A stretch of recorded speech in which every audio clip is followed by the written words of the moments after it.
how to capture a screenshot on the iPhone 16 series. So when you want to quickly capture a screenshot of your gameplay or a score, your high score, you can use the hardware keys to capture the screenshot. To do so, first let's go back or go to your screen that you want to capture. So let's say I want to capture this settings page. What you want to do is press on the power button on the side button here, as well as the volume up button. So press on both keys at the same time. So let's do it now. Simultaneously press on both keys. Let's do it now. So press and let go like that. So you have to do it at the same time. When you capture a screenshot, after you can tap on the preview picture.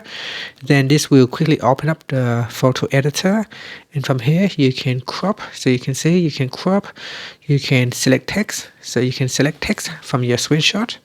So here, crop and scale or select text. So I can select text right there by simply touch and hold on the image. You can draw, you can mark up your image. So here I can draw on the picture, I can highlight it, I can erase it, and after you have done with the editing, you can tap on done, then tap on save to photos or save to files, or you can even save to quick note. And that's it. Tap on done, save to photos, and then here if we go to photos, you can see it will show us recent pictures, and there it is. And that's it. Thank you for watching this video. Please like and subscribe to my channel for more videos.